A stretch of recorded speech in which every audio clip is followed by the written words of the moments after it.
Hello viewers, আমি মোহাম্মদ জসিমউদ্দিন অ্যাপলভিডিওভয়েসের পক্ষ থেকে আপনাদেরকে স্বাগতম।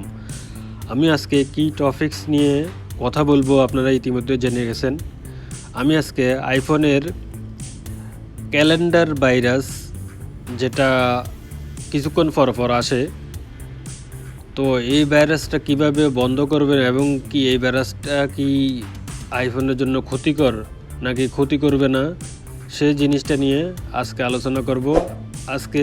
আজকের মূল আলোচনা হচ্ছে যে ক্যালেন্ডার ভাইরাস কিভাবে রিমুভ করবেন এবং এই ক্যালেন্ডার ভাইরাস কি আইফোনের কি ক্ষতি করবে কি না। তো চলুন তাহলে ভিডিওটা শুরু করা যাক। এবং ভিডিও শুরু করার আগে আমি একটা কথা না বললে নয়, আপনারা যদি আমার চ্যানেল নতুন হয়ে থাকেন তাহলে অবশ্যই চ্যানেলটা সাবস্ক্রাইব করে পাশে থাকবেন এবং বেল আইকন চাপ দিয়ে পরবর্তী ভিডিও পাওয়ার জন্য নিশ্চিত হবেন। তো এটা হচ্ছে যে কমন একটা ব্যাপার, এটা অনেকের ফোনে কিছুক্ষণ পর নোটিফিকেশানগুলো আসে। তো এই নোটিফিকেশানটা দুইটা কারণে আসে। একটা হচ্ছে যে আমরা কোনো জিনিসে যদি সাবস্ক্রাইব করে রাখি তো ওই জন্য কিছুক্ষণ পরে আসবে, এবং যদি ডিফল্ট অ্যালার্ট যদি চালু করা থাকে তাহলে অবশ্যই এই নোটিফিকেশানগুলো আসবে।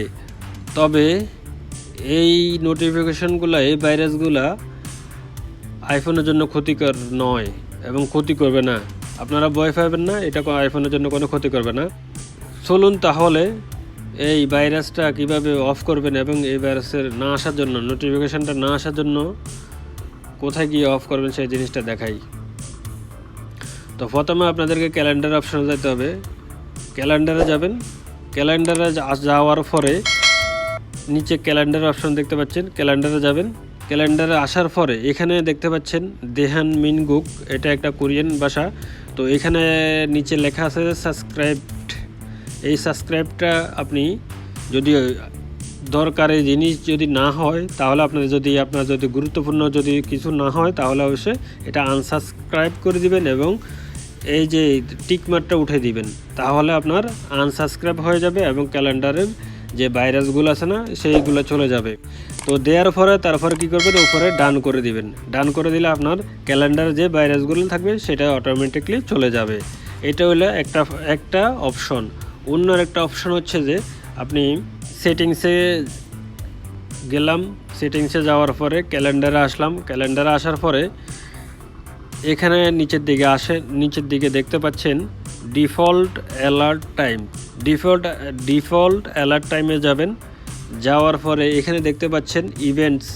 তো ইভেন্টসে যাবেন। ইভেন্টসে যাওয়ার পরে আপনার এখানে যদি কোনো ইভেন্ট চালু করা থাকে তাহলে অবশ্যই আপনার কিছুক্ষণ পরে অথবা কত মিনিট পরে এখানে অ্যাট টাইম অফ ইভেন্ট, আপনার যদি 5 মিনিট পর হয় তাহলে 5 মিনিট পর আপনার একটা করে নোটিফিকেশান যাবে।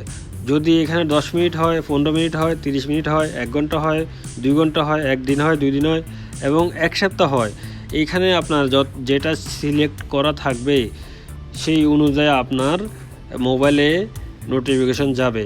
তো এইখানে আপনার নোটিফিকেশানগুলো ননে দিয়ে দিবেন, তাহলে আপনার কোনো ইভেন্টের নোটিফিকেশান আপনার মোবাইলে যাবে না।